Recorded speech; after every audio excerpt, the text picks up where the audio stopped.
Bonjour à tous, bienvenue à une nouvelle édition de l'école dominicale en ligne. Je me présente, mon nom est le frère Pierre-Josué Chaudry et il me fait vraiment un immense privilège de vous accueillir à nouveau à ce moment où nous voulons entrer dans la parole de Dieu. Donc, le DEL, c'est quoi? Les DEL, c'est tout simplement un moment où nous voulons entrer dans la présence de Dieu pour faire une pause en famille, pour étudier la parole de Dieu en famille, pour être transformé en famille, pour être conforme à l'image de notre Sauveur et Seigneur Jésus-Christ. C'est le moment, nous allons inviter notre enseignant par excellence, nous allons inviter le Saint-Esprit en ce moment, où que vous soyez, courbez la tête pour que ce moment soit un moment où est-ce que nous pouvons être transformés en vérité et en esprit. Prions ensemble. Céleste Père en Jésus-Christ, encore une fois nous sommes dans ta présence bénie pour te dire merci. Merci pour ta grâce envers nous, ta fidélité envers nous. Merci pour la semaine que tu nous as offerte. Merci pour le souffle de vie que tu nous donnes aujourd'hui, Seigneur. Et merci pour ce moment que tu nous permets de rentrer pleinement dans ta parole. Nous te prions que vraiment tu te révèles à nous dans ce court instant, que tu parles en nos cœurs, que tu nous fais comprendre ta parole, que tu nous fais comprendre ton royaume pour que nous puissions vraiment rentrer dedans et être transformés à l'image de ton Fils Jésus-Christ. Parle-nous, Seigneur, que tout esprit contraire soit lié, inopérant, que tout esprit de confusion soit chassé au loin, et fais-nous la grâce, Seigneur, de vraiment ouvrir les Écritures devant nous pour que nous puissions la comprendre, l'appliquer et que nous puissions arriver à la gloire que tu as préparée pour nous. Te prions dans le nom de ton Fils Jésus-Christ, par celui qui vit et règne au siècle des siècles. Amen. Un royaume glorieux. La partie 7. Le royaume des cieux en parabole. L'ivraie et le grain de sénévé. Avant d'aller plus loin, j'aimerais vous présenter ce que nous avons vu dernièrement à l'Édel. Retour sur les semaines passées. Donc pour commencer, dans les semaines passées, lorsque nous avons dépusté cette série sur le royaume glorieux, nous avons défini ce qu'était le royaume de Dieu. Le royaume de Dieu est un royaume complètement différent de tous les autres royaumes divins, de tous les autres royaumes que nous pouvons voir sur la terre. C'est un royaume divin. C'est un royaume qui dure à jamais. C'est une domination qui subsiste de tous les âges. Après ça, nous avons vu la gloire. Qu'est-ce que voulait dire la gloire? Le royaume de Dieu est un royaume de Dieu glorieux. Et l'objectif de ce royaume, c'est la glorification. Nous sommes enfants de Dieu lorsque nous rentrons dans le royaume de Dieu. Nous sommes co-héritiers avec Christ. Nous devons souffrir sur terre pour que plus tard, nous puissions être glorifiés avec lui. Donc tout l'objectif, c'est la gloire. Après ça, on avait parlé d'entrer dans le royaume de Dieu. Entrer dans le royaume de Dieu, en d'autres termes, c'est un peu changer de paradigme. La repentance, c'est changer radicalement nos voies, changer complètement nos pensées, pour changer du point de vue. Changer du point de vue de la fourmi, pour avoir le point de vue du royaume des cieux, le point de vue vu d'en haut. En vérité, je te le dis, si un homme ne naît d'eau et d'esprit, il ne peut entrer dans le royaume de Dieu.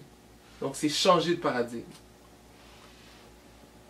Dans les dernières semaines de cette série, nous voulons vraiment voir comment le roi de ce royaume décrit son royaume.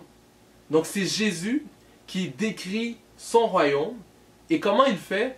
Il le fait à travers de paraboles. Jésus décrit son royaume. Le royaume des cieux est semblable à. Donc il y a vraiment plusieurs paraboles où est-ce que Jésus fait cet exercice. Mais moi j'ai décidé d'en sélectionner 7. Et on va décortiquer 7 de ces paraboles pour comprendre comment est le royaume des cieux. Pour comprendre ces paraboles-là, il faut comprendre ce qu'est une parabole. Une parabole, c'est tout simplement une forme littéraire et un mode de transmission de connaissances. En fait, c'est une figure de rhétorique, puis on avait vu que ce sont des courtes histoires qui utilisent des événements du quotidien pour utiliser un enseignement moral ou une doctrine. Pourquoi est-ce que Jésus parle en parabole? Il y a deux réponses. Premièrement, c'est pour qu'on puisse comprendre, nous qui faisons partie du royaume, mais ceux qui ne font pas partie du royaume ne peuvent pas comprendre les mystères cachés du royaume. Donc, parce qu'il vous a été donné de connaître les mystères du royaume des cieux et que cela ne leur a pas été donné. Deuxièmement, Jésus parle en parabole parce que c'est une prophétie. En Ésaïe, on nous avait expliqué qu'il y a plusieurs choses qui vont être présentées devant eux, mais ils ne vont pas comprendre.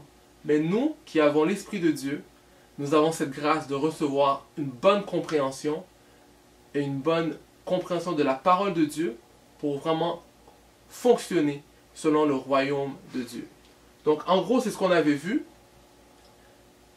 Voici une liste des 7 paraboles que nous allons voir ensemble dans cette série sur le royaume glorieux. Nous avons vu la semaine passée la parabole du semeur, qui était vraiment un exemple, une grille, comme un template de comment étudier et lire une parabole. Et aujourd'hui, je vous propose d'étudier la parabole de l'ivraie et la parabole du grain de senevé. Pop quiz. La question. Qu'est-ce que l'ivraie? C'est une question qui est assez simple aujourd'hui, mais est-ce que vous vous êtes vraiment arrêté pour vous questionner à savoir qu'est-ce que c'était l'ivraie? La réponse, comme à notre habitude, avant la fin de cette leçon. Restez à l'écoute.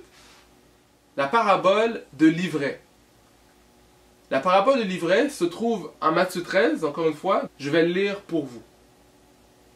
Il leur proposa une autre parabole, et il dit: Le royaume des cieux est semblable à un homme qui a semé une bonne semence dans son champ. Mais pendant que les gens dormaient, son ennemi vint, sema de l'ivraie parmi le blé, et s'en alla. Lorsque l'herbe eut poussé et donné du fruit, l'ivraie parut aussi. Les serviteurs du maître de la maison vinrent lui dire: Seigneur, n'as-tu pas semé une bonne semence dans ton champ? D'où vient donc qu'il y a de l'ivraie? Il leur répondit: C'est un ennemi qui a fait cela. Et les serviteurs lui dirent: Veux-tu que nous allions l'arracher? Non, dit-il, de peur qu'en arrachant l'ivraie, vous ne déraciniez en même temps le blé. Laissez croître ensemble l'un et l'autre jusqu'à la moisson. Et à l'époque de la moisson, je dirai au moissonneur: Arrachez d'abord l'ivraie, liez-la en gerbe pour la brûler, mais amassez le blé dans mon grenier. La parabole de l'ivraie. Donc, comme on avait vu un peu la semaine passée, il y a une manière très spécifique de lire les paraboles. Il est très important de comprendre la parabole. On se rappelle dans la parabole du semeur, la personne qui ne comprend pas la parabole, ne comprend pas les images, ne comprend pas les significations, c'est facile pour l'ennemi de venir et de voler la semence. Elle ne peut pas rentrer dans notre terre, dans notre cœur et porter du fruit. Donc, il est vraiment important de s'arrêter, de réfléchir et de comprendre la portée de cette parabole. Pour ce faire, il faut comprendre chacun des éléments. On avait vu dans la parabole du semeur comment que Jésus s'était arrêté pour expliquer chacun des éléments, qu'est-ce qu'il voulait dire. Donc c'est un exercice que je vous propose de faire aujourd'hui encore. On va s'arrêter et essayer de comprendre chacun des éléments qui sont présentés dans cette parabole pour comprendre qu'est-ce qu'ils veulent dire. Ensuite, on va essayer de comprendre comment est-ce qu'on peut appliquer la compréhension de cette parabole de notre vie pour qu'on puisse porter du fruit et glorifier notre Père. Un petit tableau sur la signification de la parabole du semeur. Donc, il y a plusieurs éléments que j'ai listés. J'en ai listé ici 8. On va essayer de comprendre qu'est-ce que chacun de ces éléments veut dire. Donc moi, je ne pense pas avoir la réponse à tout. Je vais juste vous donner des pistes de solutions pour commencer la réflexion. Et puis de votre côté, réfléchissez à qu'est-ce que vous pensez que ça peut vouloir dire selon vous. Selon qu'est-ce que le Saint-Esprit vous inspire dans votre cœur pour pouvoir appliquer cette parabole. Donc en premier lieu, nous avons l'homme. L'homme qui a semé la bonne semence. Donc l'homme, c'est qui? Est-ce que c'est un évangéliste? Est-ce que c'est le Fils de l'homme, Jésus lui-même? Donc moi, je vous présente ces avenues-là. Ça peut être un évangéliste, mais plus spécifiquement, c'est le Fils de l'homme. C'est Jésus lui-même qui sème cette bonne parole. La bonne semence, c'est la parole de Dieu. C'est la parole de Dieu qui est la bonne semence. L'ivraie, c'est quoi? L'ivraie, c'est tout autre enseignement qui est autre que la parole de Dieu. L'ennemi, je vous propose que c'est le diable ou ses travailleurs. Ceux qui travaillent, qui sont ennemis de Dieu. Les serviteurs, ce sont les anges. Comme on l'avait vu plus tôt dans la parabole du semeur. Le maître, c'est Dieu lui-même. Et la moisson, c'est le Day of Reckoning. C'est le jour du jugement. Finalement, le grenier, c'est le paradis. Donc là, lorsqu'on a ces analogies qui sont faites pour chacun de ces éléments-là, on peut essayer de mieux comprendre qu'est-ce que veut dire cette parabole-là. Donc, Jésus a semé sur la terre la bonne nouvelle. L'ennemi, Satan, est venu et a semé des mauvais enseignements, des fausses doctrines. Mais il y a un jour qui va venir, dans le jour du jugement, les anges vont venir et ramasser et récolter le blé, le mettre dans le grenier qui est au paradis. Et puis ça va se passer à un temps spécifique à la fête de la moisson. Comment est-ce que ça peut être relié au royaume de Dieu?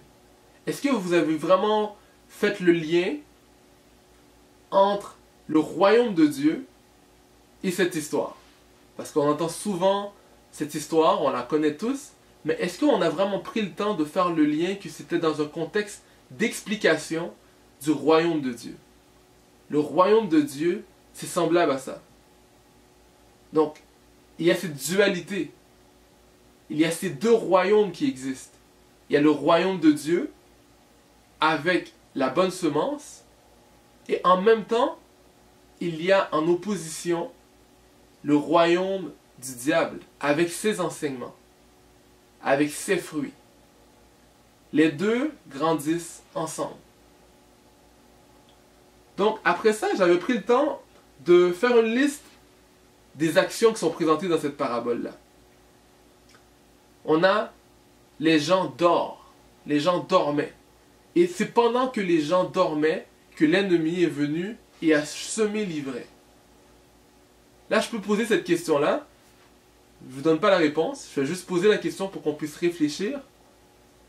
Est-ce qu'on peut vraiment empêcher l'assoupissement? Est-ce qu'on peut vraiment empêcher que les gens dorment spirituellement? Parce que dans cette parabole-là, c'est présenté comme un fait. Les gens dormaient. Mais est-ce que c'est tout le monde qui dort tout le temps? J'ai tout le temps cette image de l'armée. Il y a tout le temps des personnes qui font le guet. Alors que certaines personnes dorment, il y a des gens qui font le guet. Mais c'est pendant que les gens dorment qu'il y a des fausses doctrines qui peuvent venir. Est-ce que vous dormez? Est-ce que pendant qu'on dort, il y a l'ennemi qui peut venir et semer des faux enseignements, des fausses compréhensions, des fausses doctrines? Réfléchissez-y bien. Et le royaume de Dieu, on met beaucoup d'emphase sur donner du fruit. Donner du fruit. Qu'est-ce qui est important, c'est que la bonne semence, elle a été semée, et en dépit du travail de l'ennemi, ça ne l'a pas empêché le bon fruit de porter du fruit, de pousser, de porter du fruit. Le blé a quand même poussé, même à cause du travail de l'ennemi. En dépit du travail de l'ennemi, dans le royaume de Dieu, il n'y a rien qui peut empêcher les fils de Dieu de grandir. Parce que la bonne semence, le blé, en d'autres termes, ce sont les enfants de Dieu. Ce sont les fils de Dieu qui grandissent dans le royaume de Dieu en dépit du travail de l'ennemi. Donc, pensez ça tout le temps dans le contexte du royaume de Dieu. Pendant que le royaume de l'ennemi fait toutes sortes de travail inutile, le royaume de Dieu grandit et dans le royaume de Dieu, on porte du fruit. Le travail de Jésus porte tout le temps du fruit. La semence de Dieu est incorruptible, donc elle porte tout le temps du fruit. Maintenant, la question qui vient me chercher, c'est arracher l'ivraie. Donc, arracher l'ivraie, qu'est-ce que ça veut dire ça? Là, souvent on parle d'arracher l'ivraie comme un jugement. Et puis on dit que non, il ne faut pas juger. Parce que c'est au jour de la moisson que le jugement va venir. Mais qu'est-ce que je veux mettre l'emphase dessus, c'est que il est vraiment facile pour les gens qui sont dans le royaume de Dieu de reconnaître les personnes qui sont du blé et les personnes qui sont l'ivraie. C'est facile de reconnaître les vrais des fakes, les authentiques des faux. On peut rapidement les reconnaître. Mais qu'est-ce qui est important? C'est de ne pas les arracher. On nous dit dans cette parabole-là que en arrachant l'ivraie, on peut arracher en même temps des personnes qui ne sont pas bien enracinées. Donc c'est par souci de ne pas faire tomber les jeunes pousses qui ne sont pas encore pris racine, qui ne sont pas encore forts dans la foi. C'est la seule raison pourquoi on n'arrache pas, ou bien qu'on n'enlève pas du milieu de nous l'ivraie. On les laisse pousser ensemble. Mais selon vous, qu'est-ce que ça veut vraiment dire arracher l'ivraie? Parce que c'est clair, le commandement dans le royaume de Dieu, lorsqu'on voit l'ivraie au milieu de nous, parce qu'on grandit ensemble, dans le même endroit, il y a le blé et il y a l'ivraie, mais dans le royaume de Dieu, on nous demande de ne pas arracher l'ivraie. Qu'est-ce que ça veut dire selon vous? Je vous laisse y réfléchir. Et le dernier mot que je vais présenter, le quatrième, c'est laisser croître. Quand on parle de laisser croître, est-ce que c'est être passif? C'est laisser toutes les choses se passer. Parce que moi, c'est une question qui m'était venue à l'esprit. Quand on parle de laisser croître, est-ce qu'on veut dire d'être passif? Je vais vous mettre au défi que c'est pas ça qu'on veut dire. Laisser croître, c'est vraiment de laisser les gens arriver à maturité. Laisser les gens grandir. Laisser un certain espace pour que le travail de Dieu puisse être fait. On dit souvent cette phrase que quelqu'un arrose, d'autres plantent, mais c'est Dieu qui fait croître. Donc, il faut vraiment connaître notre position dans le royaume de Dieu, faire notre travail, ne pas être passif, mais laisser l'espace pour que Dieu puisse faire son travail à lui. Donc là, c'était les quelques réflexions que je voulais vous présenter par rapport à la parabole de l'ivraie. Deuxième parabole qu'on va voir aujourd'hui, elle est un peu plus courte, mais elle est très similaire. La parabole du grain de senevé.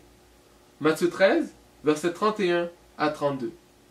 Il leur proposa une autre parabole et il dit: Le royaume des cieux est semblable à un grain de senevé qu'un homme a pris et semé dans son champ.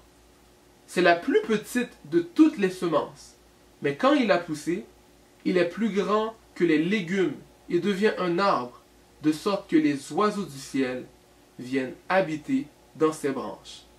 La parabole du grain de senevé. Encore une fois, pensez à cette histoire dans son contexte, où est-ce qu'on nous dit que le royaume des cieux est semblable à. Quand vous pensez à cette histoire, pensez-vous réellement au royaume des cieux? Le royaume des cieux, c'est vraiment une manière que le roi, Jésus, est en train de dépeindre son propre royaume. Son royaume, c'est semblable à ça. C'est semblable à quoi?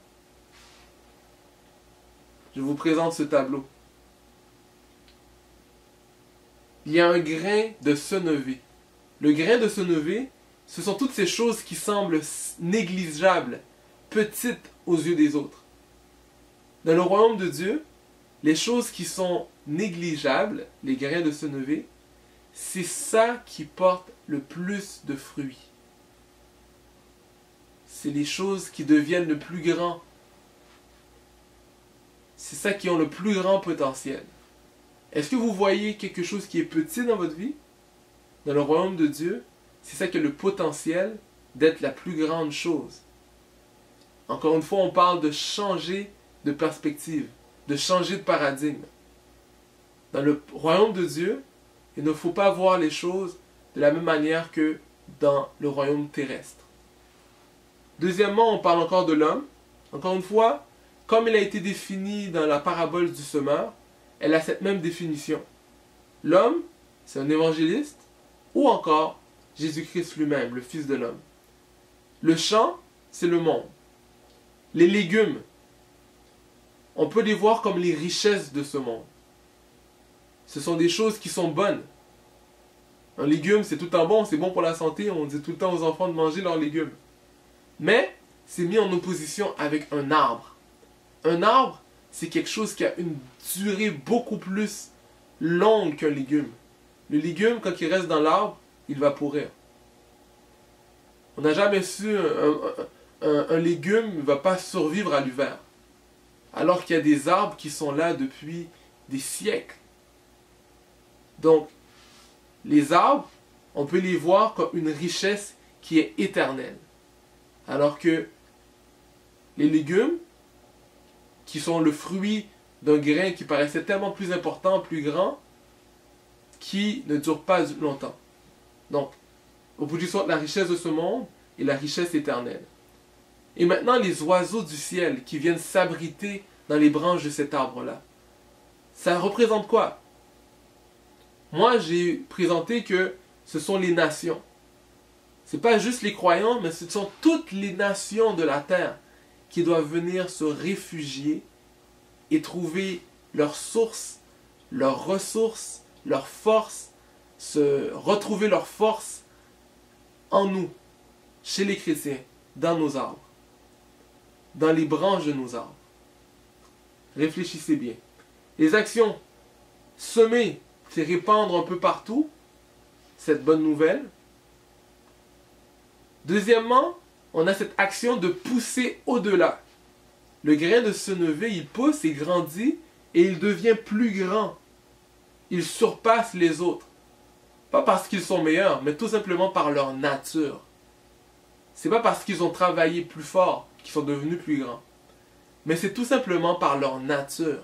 Le grain, c'est un grain de senevé. Et à cause que c'est un grain de senevé, il grandit et il devient plus grand que les autres. Pas parce qu'il a travaillé plus fort, parce qu'un grain ne travaille pas vraiment, mais juste parce qu'il a manifesté qui il était, sa gloire a été plus grande et a surpassé toutes les autres choses. Donc pousser au-delà, c'est comme le grain de senevé qui arrive à faire plus par sa nature simplement. Pas par plus de travail, mais tout simplement en laissant Dieu travailler en lui, il devient plus grand, il surpasse par sa nature. Et comme je disais un peu plus tôt, habiter dans nos branches. Qu'est-ce que ça veut dire lorsqu'on dit que les oiseaux du ciel habitent dans nos branches? C'est pourvoir un refuge et un fondement pour les nations. Donc on a ce travail, nous, les croyants, de pourvoir, de donner, d'être une ressource, de donner une structure, de donner un fondement pour les nations. On est vraiment ce socle, on est cette fondation, on est cette structure, quelque chose qui est rigide, qui donne force au monde, qui le permet de donner de la force au monde entier. Donc ça, c'est le royaume de Dieu. Donc pensez à cette image, pas tout simplement comme une image, une belle histoire, mais pour comprendre qu'est le royaume de Dieu. Le royaume de Dieu est vraiment fondé comme ça. Les choses qui semblent négligeables, ce sont ça qui deviennent des arbres, des richesses éternelles. Et ces richesses éternelles-là ont un but. Elles ont un but de non pas servir simplement le royaume, mais de servir toutes les nations qui sont sur la terre. Vous, au contraire, vous êtes heureux. Vos yeux voient et vos oreilles entendent. Matthieu 13, verset 16. Vous, nous qui sommes dans le royaume de Dieu, efforçons-nous de comprendre ces paraboles pour qu'on puisse voir et entendre le royaume de Dieu. Ainsi, nous serons heureux. Pop quiz, réponse. L'ivraie, c'est quoi? Donc, l'ivraie, c'est tout simplement une mauvaise herbe.